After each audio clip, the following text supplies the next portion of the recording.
사람들은 무슨 일이든지 쉬이 잘 잊어버리고 굉장히 비통해하다가도 어느 한 사건이 또 터지면 그것으로 인해서 그 굉장히 비통해하던 것을 잠시 접어두는 것처럼 까맣게 잊어버리는 그런 모습을 보게 됩니다.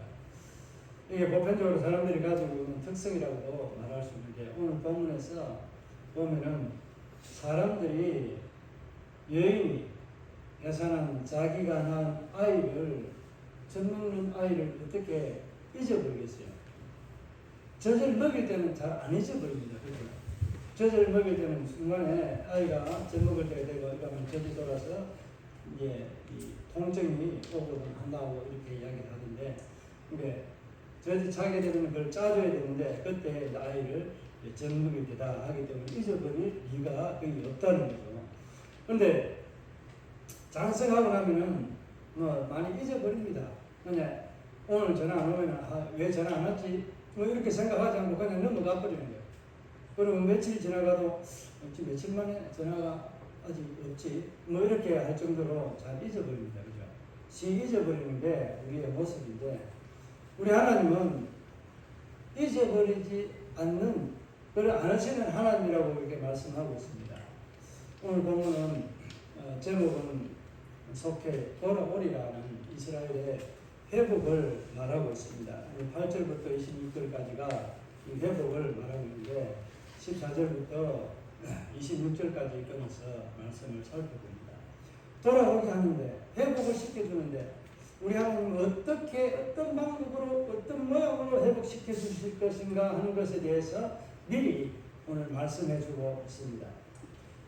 하나님 계속해서 미리 일어날 일들을, 자기가 행할 일들에 대해서 계속해서 말하겠어요.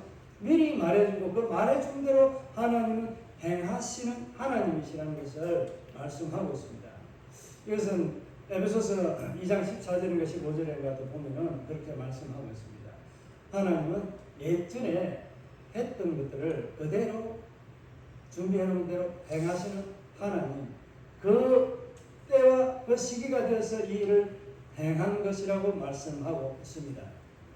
오늘 하나님께서 이스라엘을 향해서 이스라엘이 어떤 상황에 처해 있고 어떤 모습으로 살아가고 있기에 하나님께서 버리다가 이제 고통의 자리에 넣었다가 이 풀무불의 용광로에 넣었다가 다시 담금질해서 꺼내어서 사용하시는지, 이것을 알다가도 모를 정도로 하나님께서는 이스라엘을 향해서 당신이 불러서 구속해서 자기를 백성으로 삼은 그 하나님의 사랑 속에 이것이 담겨 있다라고 볼 수밖에 없습니다.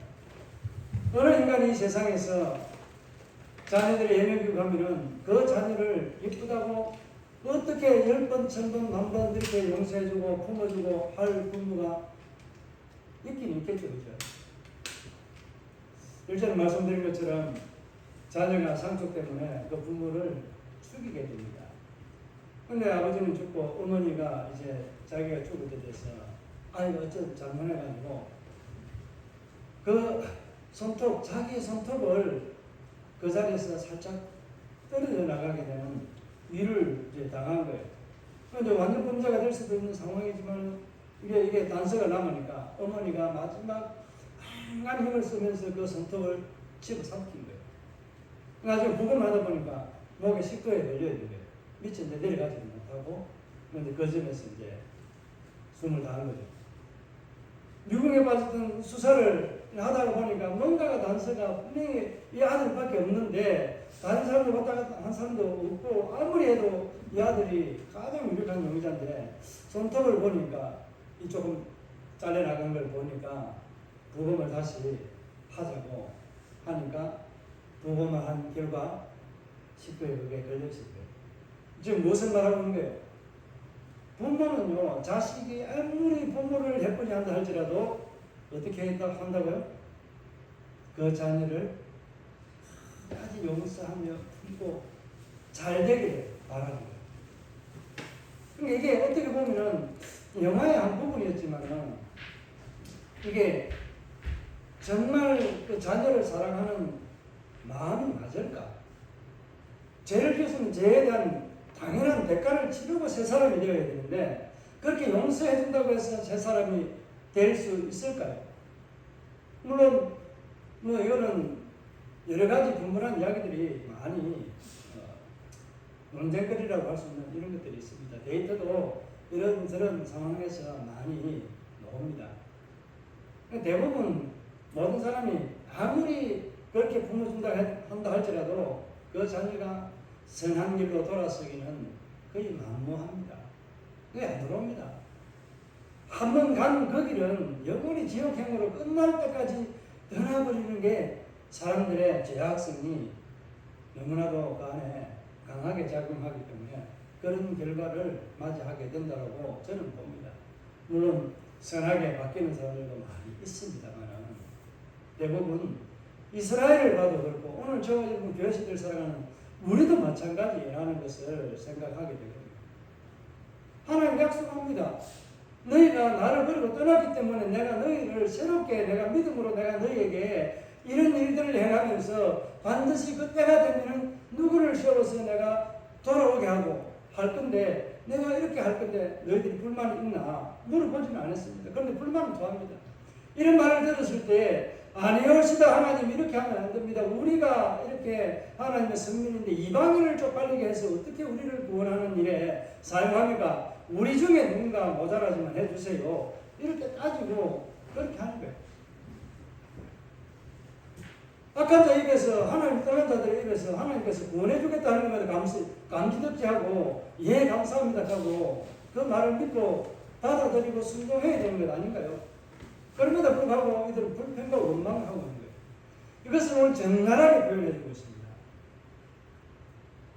14절에 이제 15절까지 이 말씀을 보게 되면 사람은 뭐 하는 거예요?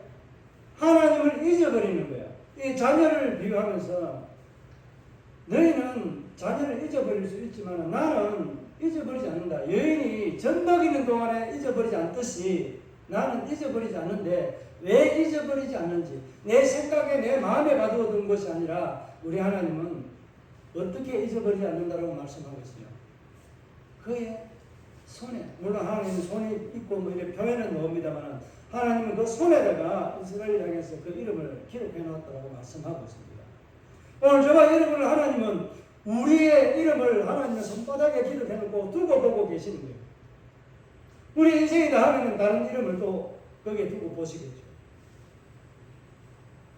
이렇게 여인이 하나님께서 잊어버리지 않는 이와 같은 모습을 여인이 무엇 때문에 그 아이를 젖먹인 아이를 잊어버리지 않는다고요?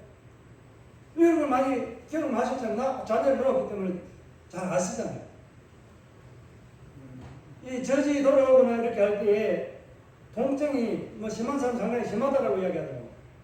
아이를 젖댈 때에 그때에 뭐 차별하기도 하고 이렇게 하는데 그 통증이 얼마만큼 심한지 저는 모르겠습니다. 옆에 좀 아프다 하길래 아픈 줄 압니다. 우리 하나님이 우리를 잊어버리면 하나님의 마음이 어떻게 할까요? 우리는 잊어버리고 떠나 있지만 하나님의 마음은 아프다는 거예요. 그 마음이 아프기 때문에 하나님은 어떻게 할까요? 잊어버릴 수도 없다는 겁니다. 그런데 오늘 본문에서는 뭐라고 말씀하고 있어요?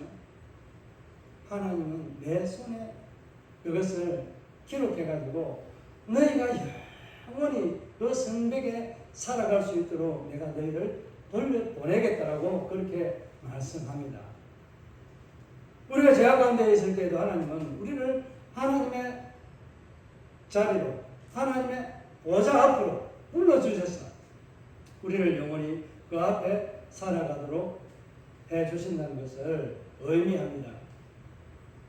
오늘 이스라엘이 하나님을 떠나고 멀리 했지만은 하나님은 그들을 향해서 어떤 사랑을 베풀고 있는지를 우리는 알아야 됩니다. 하나님은 우리에게 어떤 사랑을 베풀고 있습니까? 자기만을 위한 사랑을 베풀고 있습니까? 아니면은 하나님께서 자기가 만들어 놓은 그 당신의 영광과 그 은혜를 못 줘서 안달이 나는 것처럼 보이십니까?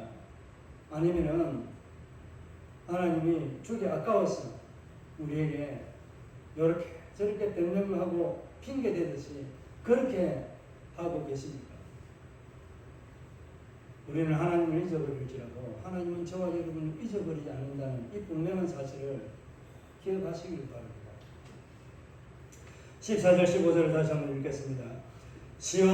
오직 시온이 이르기를 여호와께서 나를 버리시며 주께서 나를 잊으셨다. 누가 말하는 거예요? 시온이 누구예요? 예루살렘에 있는 다윗성이잖아요. 예루살렘에 있는 아래쪽에 있는 성입니다. 시온성, 다윗성입니다. 다윗성을 여기서 시온이라고 말합니다. 다르게 말하면 이 시온성이라고 말할 때는 다윗이 이스라엘의 왕의 대표도 되지만 이스라엘의 대표이기도 하는 그런 이름입니다. 그래서 시온이라는 이름을 말합니다. 시온이 누구를 잊어버렸다고요? 하나님을 잊어버려놓고 자기들이 잊어놔놓고 하나님을 떠나놔놓고 뭐라고 이야기해요? 우리가 잊었다라고 말하는 것이 아니라 하나님은 우리를 버렸기 때문에 우리가 하나님을 떠난 거고 하나님을 잊어버렸습니다 하는 이런 뉘앙스로 말하고 있는 거예요. 하나님 분명하게 버리지 않는다고 내가 너를 떠나지도 않고 내가 졸지도 않고 주무시지도 않는 하나님께서 낮에 해같이 밤에 달같이 너희를 살피고 지켜주고 보호해준다고 했습니다. 우리의 도움은 천지를 지으신 여호와께로 말미암는다라고 시인들이 고백하고 우리도 그렇게 고백합니다. 이스라엘이 그렇게 고백합니다. 그러나 그 도움의 성질을 고백하는 것과 그들의 행동과 삶에 있어서는 신앙에 있어서는 전혀 다른 길로 가고 있다는 사실입니다. 이 모든 것이 이 비단 이스라엘이 이 당시에만 이사야 시대만 그랬을까요? 아닙니다. 오늘 모든 시대가 이와 같이 멸망당한 그런 삶을 살아가고 있습니다. 15절을 보게 되면 여인이 어찌 그 젖먹는 자식을 잊겠으며 자기 때에서는 아들을 긍휼히 여기지 않겠느냐. 그들은 혹시 잊을지라도 나는 너를 잊지 아니할 것이라 라고 말씀합니다. 젖먹이는 동안 잊지 않지만 아이가 성장하고 나면은 잊어버린다는 것을 앞에 서두에 말씀을 드렸잖아요. 그렇지 않던가요? 이건 우리의 삶의 모습을 뒤돌아보면은 리플레이 하면은 이런 모습들이 그대로 우리에게 나타납니다. 정말 아이를 낳았을 때 이쁘고 젖먹이고 할 때 재롱지기고 하는 그런 모습들을 보면서 내가 기뻐하고 위로를 얻고 그렇게 참 내가 이런 생명을 잉태할 수 있고 이렇게 이 아름답고 신기하고 너무 좋은 이 아이를 내 배로 낳아서 기를 수 있다는 것 참 감사하다. 하나님 감사합니다. 이런 소리가 절로 고백이 안 되던가요? 그러나 세월이 지나고 나면은 그런 것들은 온데간데 없고 아이가 점점 크면서 사춘기를 겪고 이럴 때 일어나는 일들 때문에 고민하고 힘들어하고 후회도 많이 합니다. 그러나 그런 과도기를 겪어야만이 이 아이는 어떻게 쓸까요? 바르겠습니다. 잘못된 길을 가게 되면 어떻게 된다? 말로만 듣던 것을 내가 경험하게 되네. 내가 이제 눈으로 보게 된 것들을 내가 실제로 경험하니까 이것은 옳고 그렇고 내가 인간이 사람이 살아가는 동안에 바른 길을 가야 되는 것이 정말 조금 힘들어도 그 길이 정말 좋은 길이고 평안한 길이구나 하는 것들을 다 알게 됩니다. 그래서 이 청년대의 이 사춘기 시절을 갖다가 질풍노도의 시대라고 말합니다. 달려가는 급행열차와 같이 굉장히 얘들은 정보 처리를 굉장히 빨리 해요. 그러니까 그 짧은 순간 몇 년 안 되는 이 순간에 인생에 살아갈 모든 것들을 섭렵한다고 보시면 됩니다. 이게 바로 사춘기에게 나타나는 특징이고 그들에게 주어지는 하나의 신앙삶도 마찬가지지만 그들의 삶의 인생의 가장 큰 이 지혜와 지식을 얻는 시기이기도 합니다. 이런 것을 떠나서 이제 우리 하나님께서 자기 백성을, 자기 자녀를 잊어버리지 않는다라고 합니다. 사랑을 혹시 상승하면은 잊어버리도 나는 잊어버리지 않는다라고 말씀합니다. 16절을 한번 읽어볼까요? 16절에 이렇게 말합니다. 내가 너를 내 손바닥에 새겼고 너의 성백이 항상 내 앞에 있나니 라고 말씀합니다. 이것은 하나님 말씀하는 거예요. 이제 14절은 시온이 이스라엘이 말했지만 하나님을 떠난 이스라엘이 자기들이 정당하다라고 말하는 이유가 있다라는 것을 말했지만 그 이유가 너에게 합당한 것이 아니다. 아무리 너희가 합당하다 할지라도 이 아이를 낳은 그 엄마가 젖을 먹일 때에 아이를 잊어버리면 되나? 그거 똑같아. 너는 엄마를 잊지 않고 젖 먹을 때 되면 배고프다고 호소하잖아. 그렇게 네가 호소하고 네가 아프고 고통스러운 것을 네가 부모에게 말하고 이것을 어필해야 되는데 그렇게 하지 않고 너는 네 마음대로 네가 알아서 해결하잖아 라고 하는 거 똑같은 말이잖아요. 그런데 하나님은 어떻게 하신다고요? 오늘 내 손바닥에 뭘 했다고요? 새겼다라고 말하는데 여기는 뭐 새겼다, 써다. 그러니까 새겼다는 것을 어떻게 새긴 거예요? 이게 뭐 우리가 문신하듯이 철자 글을 써서 우리 돌에다가 새기는 것처럼 그렇게 파는 거예요, 파는 거. 그럼 잘 지워집니까? 안 지워집니까? 그 이거만 영원히 안 지워진다고 보시면 됩니다. 하나님은 영원히 우리를 뭐 하신다고요? 지워지지 않는 그런 이름으로 우리를 기억하고 계시고 또 잊어버리지 아니하시는 하나님이라는 것을 말씀합니다. 그렇게 잊어버리지 않지만은 이스라엘이 다시 돌아왔을 때 어떤 상태로 있다고요? 그들의 성벽이 내 앞에 뭐하고 있다고요? 영원히 이제는 돌아오고 나면 있을 것이다 라고 말합니다. 그건 영원히 있지 못합니다. 어떻게 돼요? 100년이 안 돼서 한 두 세대가 지나가기 전에 뭐 합니까? 하나님을 멀리하고 떠나버립니다. 그러면 이제 돌아오는 뒤에 약 한 500년 뒤에 어떤 사건이 일어나죠? 예수 그리스도가 이 땅 가운데 초림을 하게 됩니다. 이 사건으로 인해서 우리 앞에 어떻게 될까요? 영원히 그 성벽이, 그 성이 우리 안에 들어오게 됩니다. 그래서 우리 안에 영원히 있게 되는 은혜가 임할 날이 있다는 것을 암시하면서 하나님은 너희를 버리지 않고 너희가 이 안전한 성, 내 성 안에서 영원히 거할 수 있는 은혜를 있게 된다는 것을 말씀합니다. 회복이 그들에게 뭡니까? 영원히 하나님과 동행하는 그런 은혜를 뭐 하는 거예요? 입게 되는 그런 영광이 주어진다는 것을 말씀합니다. 어떻게 우리를 잊어버리지 않도록 하나님은 잊어버려서 IQ가 좋지 않아서 손에다가 새길까요? 그렇게 쓸까요? 그게 아니에요.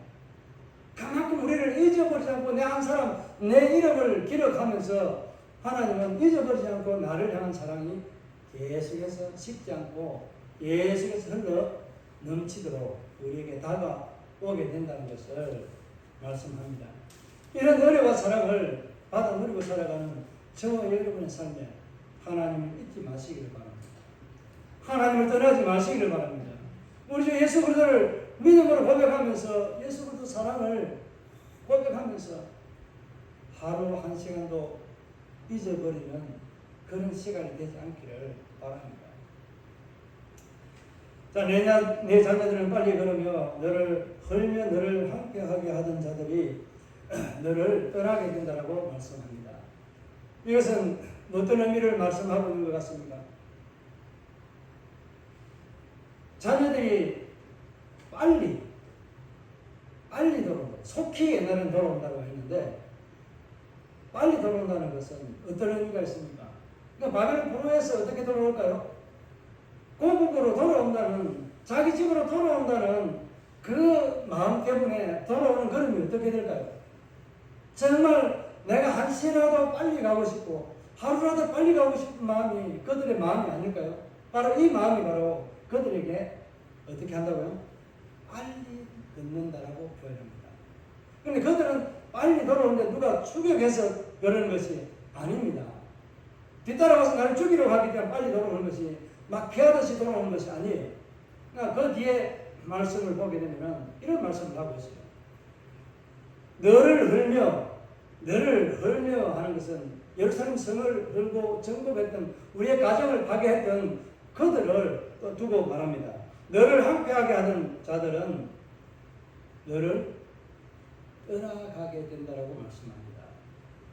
그러니까 바벨론이 어떻게 된다는 거예요? 바벨론이 그들을 괴롭히고 헐었던 황폐하게 했던 주인공들이라면 그들이 어떻게 된다는 거예요? 너를 떠나게 된다는 거예요. 그럼 바벨론이 망하게 된다는 것을 말씀하고 있는 거예요. 그러니까 하나님의 백성들을 괴롭히면 하나님은 그들을 통해서 너희가 괴롭히라고 하는 것이 아니라 내 백성들을 좀 연단할 수 있도록 이렇게 너희가 나를 바라볼 수 있도록 좀 해라 이런 의미로 맡겨놨는데 착취하고 억압하고 괴롭히는 이런 일로 이스라엘을 대하는 거예요. 하나님 그렇게 하면 가만히 두지 않지만은 그렇게 하는 자들을 어떻게 하신다? 오늘 그들이 망하게 되는 것을 너희를 떠난다라고 말씀하는 것으로 말할 수 있습니다. 애굽도 그랬듯이 하나님을 대적하는 자는 어떻게 된다고요? 산산이 부서지게 됩니다. 다르게 말하면 하나님의 백성을 성도를 조롱하거나 비방하고 대적하는 자들은 누구를 대적하는 거예요? 하나님을 대적하는 것처럼 하나님이 여기신다는 거예요. 인간이 나를, 목사를, 성도의 나를 괴롭히고 대적하는 것이 아니라 누구를 대적하는 거예요? 하나님을, 예수 그리스도를 대적하는 거예요. 그렇기 때문에 이들을 가만히 놔두겠어요? 지금은 내가 잠시 잠깐 지나가는 고통의 바람이, 환난의 바람이 나를 짓누르고 힘들게 할지라도, 그 밤이 아무리 깊다 할지라도 새벽이 오게 되는 것과 동일합니다. 반드시 회복의 날이 오게 되면 그런 은혜가 우리에게 주어진다는 것을 말씀합니다.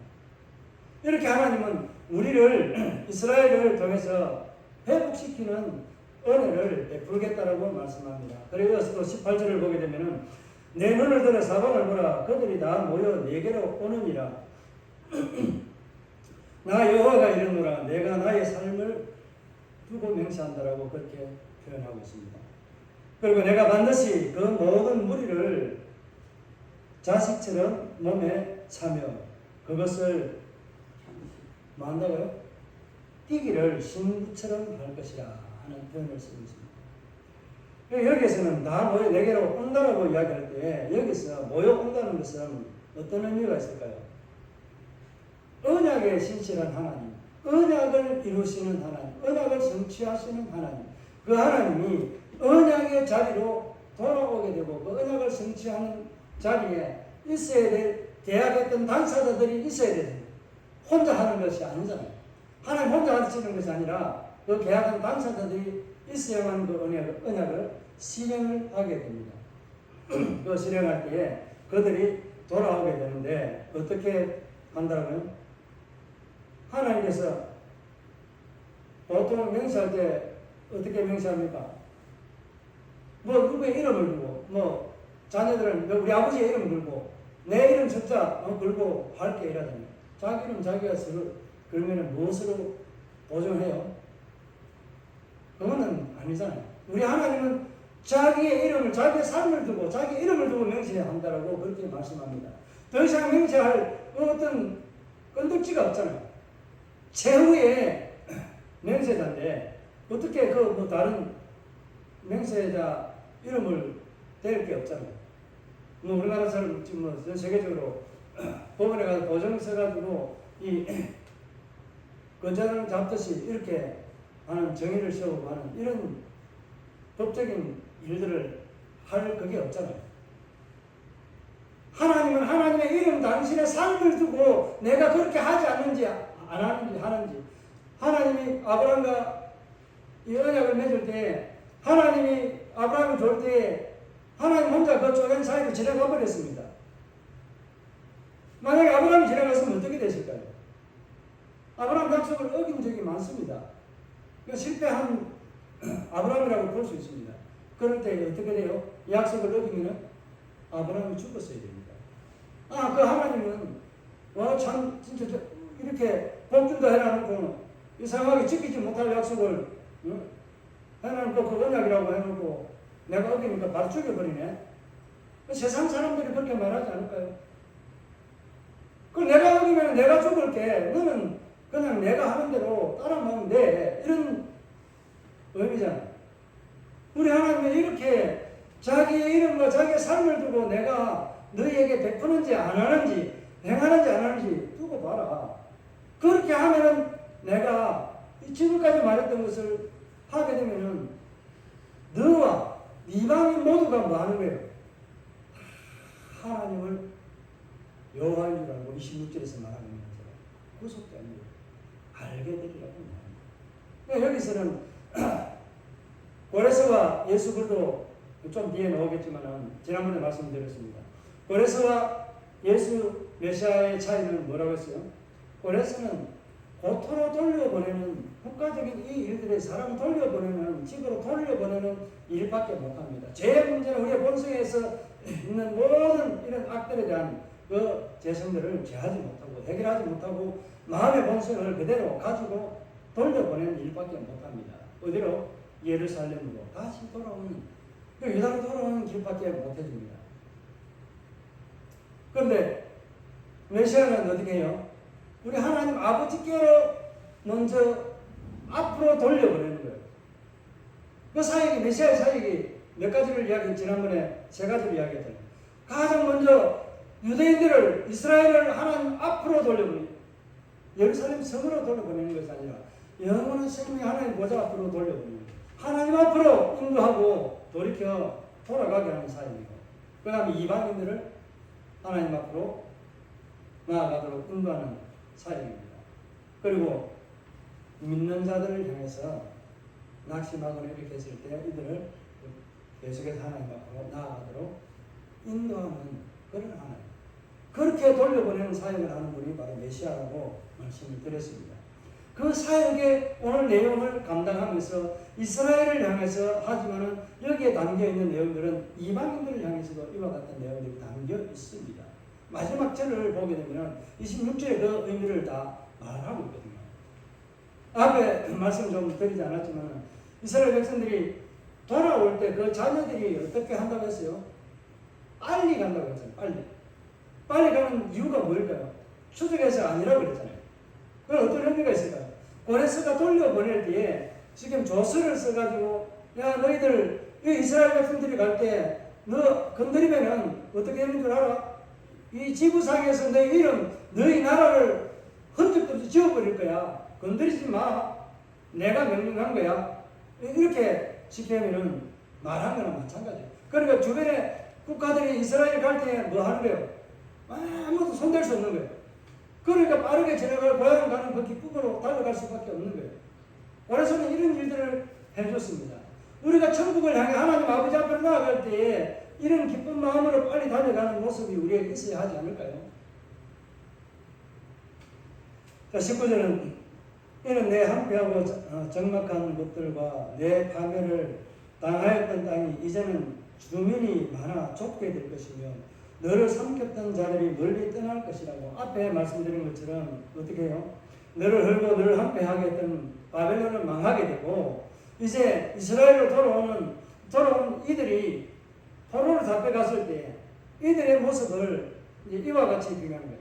하나님을 떠나지 않은 상태에서 바벨론 포로를 잡혀가지 않은 상태에서 하나님 남편이 있는 상태에서 낳은 자녀보다 바벨론으로 가서 낳은 아이들이 하나님을 떠난 그 남편을 떠난 이런 상태에서 아이를 더 많이 낳은 거예요. 이 표현이 그 표현이에요. 이런 불륜을 저지르는가? 인간적으로는 그렇게 표현할 수 있는 말이잖아요. 불가능한 거예요. 불가능한 일을 가능케 하신 하나님입니다. 남편이 있는데 어떻게 아이를 많이 낳아요? 하나님 남편이 있을 때보다 더 많이 낳아야 되는데 남편이 있을 때는 아이를 낳아야 되는데 남편이 있는데 어떻게 혼자서 아이를 다 낳아요? 인간적으로 보면 그렇잖아요. 별을 봐야 별을 따지요. 그런 표현인데 하나님의 보호와 그 안전한 성 안에 있을 때 안전할 때 아이를 낳는 그것을 빈도가 뭐 한 가정에 2명 나왔다면 하나님의 보호막을 떠나서 바빌론에 가서 고통당하는 이때에 아이를 4명 낳은 거는 똑같은 거예요. 그 4명 낳은 정도가 아니에요. 그 땅이 그때는 좀 널널해보고 그랬는데 이제는 아이가 너무 많아가지고 자기들이 거주할 자리가 없는 거예요. 땅이 없는 거예요. 처소가 없는 거예요. 그러니까 이 놀라운 일을 누가 이 아이들을 양육하고 누가 낳아서 기르는가 하는 것을 이스라엘 시온이 말하고 있습니다. 불가능을 가능케 하시는 하나님, 그 하나님이 이와 같이 행하신 거예요. 저와 여러분의 삶에도 우리는 전혀 불가능을 할 것 같지만 하나님께서 우리 교회를 이미 복주고 복주셔서 행하시고자 하는 그 일들을 행하신다 했기 때문에 우리에게 부전을 줬기 때문에 기도하게 했기 때문에 반드시 저는 이루어지리라고 믿는다라고 말씀을 드렸습니다. 지금도 그 말씀은 변하지 않습니다. 마음의 갈등은 있습니다만 하나님 앞에 주신 받은 약속은 제가 저버리지 않습니다. 굳게 믿고 있습니다. 저는 오늘 될까 내일 될까 이렇게 생각하고 있지만 하나님은 내일 모레 되게 하실지 모릅니다. 하루를 더 기다려야 할지 이틀을 더 기다려야 할지는 모릅니다. 하나님이 우리 모든 성도가 하나님 앞에 마음을 모두고 하나님 앞에 그 은혜를 구할 때 이루어지리라고 생각을 합니다. 여러분의 기도가 없다 할지라도 하나님은 반드시 행하십니다. 그 영광과 은혜를 누리지 못하게 되는 그런 성도가 되지 마시길 바랍니다. 기도하여서 그 은혜를 누리는 성도가 되기를 주의 이름으로 축복합니다. 이렇게 하나님께서 그들에게 하나님을 멀리 떠난 그 자리에서 자녀들이 더 많게 이방 땅에서도 많았지만 돌아온 이 땅에도 많은 거예요. 만약에 바빌론에서 지금 낳은 자녀들이 다 돌아왔다면 어떻게 될까요? 1차, 2차, 3차 돌아오지만 겨우 다 돌아온 사람이 한 얼마요? 4만에서 한 6만 사이밖에 안 됩니다. 그 좁은 땅덩어리에 만약에 거기에서 낳은 자녀들 거기에서 거주하는 유대인들이 그러니까 이스라엘 다 돌아왔다면 어떻게 될까요? 땅이 더 비좁습니다. 처음부터 난리 난 거예요. 하나님이 정예부들을 믿음에 있는 믿음으로 살아가고 하나님의 이름과 영광을 위해서 돌아갈 수 있고 그곳에서 믿음으로 승리하며 살아갈 그 대표적인 인물들만 하나님이 뽑아 오셨다고 볼 수 있습니다. 그런 믿음의 주인공들이 여러분이 다 되기를 주의 이름으로 축복합니다. 말씀을 더 보게 되면 자식을 잃었을 때 낳은 자녀가 후일에 내기에 말하기를 이곳에 내게 조건이 넓혀서 내가 거주하게 하라 라고 그렇게 말한다고 합니다. 좀 전에 말씀드린 것입니다. 말씀드렸는데 이렇게 되는 이유들이 있습니다. 그 앞에 말씀을 보게 되면 18절에 보게 되면 다 모여서 하나님께서 자신의 이름을 두고 명시한다라고 그렇게 말씀을 드렸는데 후반절에 보게 되면 그 모든 무리를 제가 글자를 쓰다 보니까 밑에 동그라미가 쳐져 있고 이상하게 되어 있어갖고 장자로 되어 있는데 장식이 아니라 이 장식이 맞는지 자식이 맞는 건 모르는데 18절에 무리를 장식처럼 이게 맞는 것 같아요. 자식이 아니고 장식이 맞죠, 그죠? 장식이 맞죠. 제가 이게 뭐 글자 쓰다 보니까 이상하게 돼가지고 장자인지 식자인지 자자인지 이게 헷갈려서 그런데 장식이라고 하는 것은 놀이개와 같은 있는 거잖아요. 그러니까 하나님께서 이스라엘이 돌아올 때 어떤 모습으로 돌아온다고요? 신부처럼 돌아오는 거예요. 어떻게 신부가 그냥 옵니까?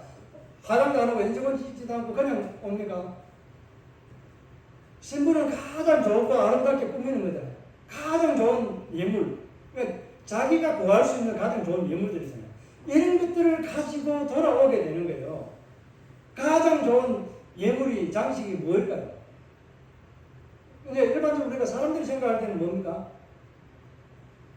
뭐 금이라든지 어떤 다이아몬드 이런 뭐 팔찌 이런 것들, 목걸이 이런 것들이잖아요. 귀걸이도 하고.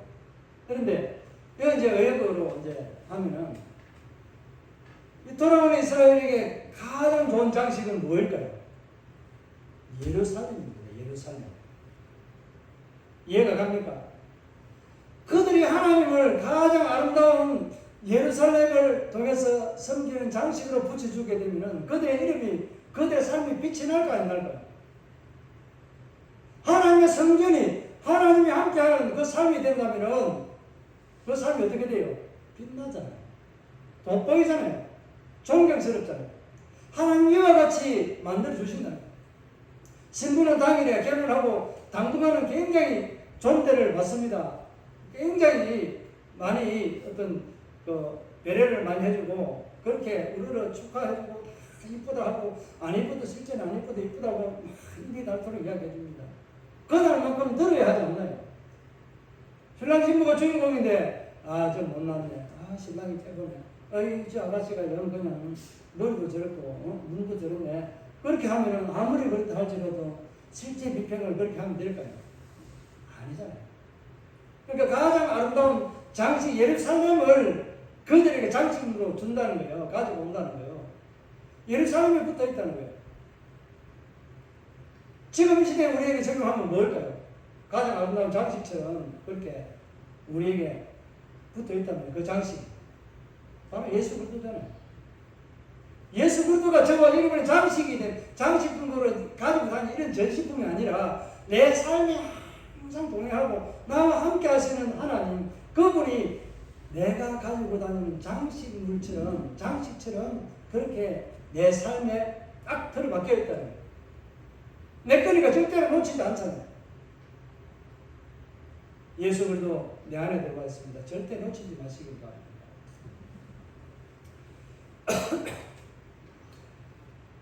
21절에 보게 되면 그때 내가 내 마음에 이르기를 누가 나를 위하여 이들을 낳았느고, 앞에 좀 설명을 드렸기 때문에 그냥 넘어가겠습니다. 좀 뒤에 마지막 누가 양육하였고 나는 홀로 남았거늘 이들은 어디서 생겼는고 한다라고 말씀합니다.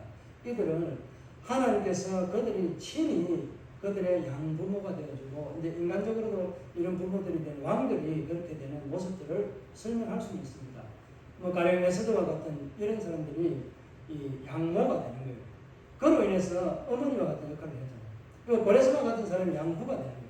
지도자, 이런 보호자, 이런 것들을 의미하는 단어가 바로 양부, 양모 이렇게 표현한 거거든요. 그러니까 하나님께서는 이스라엘을 향해서 어떻게 하는 거예요? 버리지도 그를 떠나지도 않는 하나님으로 계시겠다는 것을 말씀하고 있는 거잖아요. 22절에 나 여호와가 이같이 말한다고 하는 것을 말씀하면서 내가 문 나라를 향하여 나의 손을 들고 민족들을 향하여 나의 기치를 세울 것이라고 말합니다. 문 나라들을 향해서 하나님께 손을 든다고 말씀합니다. 그리고 기치를 세운다, 깃발을 세운다는 겁니다. 하나님이 손을 든다는 것은 뭔가를 축복하기 위해서, 하나님 복 주시기 위해서 이렇게 손을 드는 것도 있고, 또 뭔가를 때리기 위해서, 이렇게 책망한다 할까요? 이렇게 하기 위해서 손을 드는 것도 있습니다. 그리고 기치라 하는 것은 깃발을 세워 꽂는 거예요. 깃발을 꽂는 의미가 뭐예요? 이유가 뭘까요? 내가 승리했다든지, 아니면 이쪽이 우리가 가야 될 방향이고 목표지다 하는 것을 말할 때 깃발을 꼽습니다. 이게 두 개, 손을 드는 것과 깃발을 꽂는 것, 기치를 세우는 것 두 개 똑같습니다. 방향을 향해서 오라고 하는, 이 방향으로 오라는, 예루살렘을 향해서 오라는 겁니다. 예수 그리스도를 향해서 나 오라고 말씀하고 있는 게 이 표현이 바로 이 표현입니다.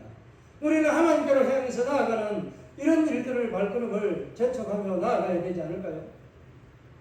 하나님께서 우리에게 분명하게 예수 그리스도의 이름을 통해서 천국이라는 저 분명한 문을 두드리고 들어갈 수 있는 길을 열어주셨습니다. 그곳에 기치를 꽂았습니다. 그곳에 우리의 손을 들고 우리를 향해서 기다리고 계시는 하나님, 맞이하시는 하나님, 예수 그리스도의 이름으로 저와 여러분을 맞이할 준비를 다 하고 계십니다. 그 나라에 들어갈 때 기쁨으로 안기는 저와 여러분의 삶이 되기를 주의 이름으로 축복합니다. 22절을 보게 되면은 이제 내 아들들을 품에 안고 내 딸들을 어깨에 메고 돌아올 것이라고 말씀합니다. 이것 앞에서 설명을 좀 드렸지만은 이런 의미예요. 고레스는 어떻게 한다고요? 그들을 가는 길에 평안하게 아무런 위협도 받지 않도록 예루살렘까지 시온에 잘 도달할 수 있도록 보호장치를 해주는 그런 역할을 좀 해요. 그렇게 업어서 이방인들이 가는 그 길에 이스라엘 업어서 돌아가게끔 하는 거예요. 부모가 자녀를 업고 가는 거잖아요. 이 아이들을 업고 가는 거잖아요. 이런 모양으로 고레스가 이와 같은 일들을 하게 된다는 겁니다. 그럼 우리 주님은 어떻게 할까요? 여러분? 고레스는 그렇게 한다면 우리의 모든 죄악의 문제를 해결하고 죄의 문제를 해결한 예수님은 어떻게 할까요? 우리를 독수리같이 매일 업어서 힘들 때마다 업어서 그 목적지까지 도달할 수 있도록 인도해 주시고 힘주시고 능력 주시는 하나님이십니다. 우리 에베소서 이제 2장도 보지만은 1장에서는 마찬가지입니다. 그것을 통해서 예수 그리스도가 어떻게 하신다고 했어요? 우리에게 날마다 지혜와 총명을 주셔가지고 우리가 하나님을 알아갈 수 있도록 우리에게 성령을 통해서 공급해 주시다. 이와 같은 은혜를 누리며 살아갈 수 있도록 이스라엘을 향해서 하나님은 그 사랑을 베풀면서 뭐라고 말씀하고 있다고요? 너희가 속히 돌아가리라 라고 말씀합니다. 이것은 다르게 말하면 한마디로 말하면 이 본문의 말씀은 설명이 필요가 없는 거예요. 설명이 필요한 거예요. 이 말씀 자체로만 해도 우리가 하나님 앞에 은혜를 받고 말씀을 설명하지 않아도 우리 하나님이 우리를 이렇게 사랑하고 우리를 이렇게 보호하시고 우리를 향한 하나님의 사랑이 식지 않고 꺼지지 않는 불과 같이 타오르고 있는 그런 하나님이라는 것을 알 수 있게 해줍니다. 이런 하나님 앞에 우리는 날마다 나는 전부의 의지 없어 손들고 주 앞에 갑니다 하는 이런 찬송의 고백처럼 날마다 주 앞에 나아가는 발걸음이 되기를 주의 이름으로 축복합니다. 그 발걸음 앞에 하나님을 찬송하며 전부의 의지 없어 손들고 나아가는 우리를 향해서 손 벌리고 우리의 목표 지점을 잊어버리지 않도록 저 높은 곳에 예수 그리스도의 십자가의 문의 깃발을 꽂고 우리를 기다리시는 그 하나님 앞에 그 은혜로 찬송하며 걸어가는 신앙의 승리자가 되기를 주의 이름으로 축복합니다. 이 말씀을 생각하면서 결단하는 시간 가지도록 하겠습니다.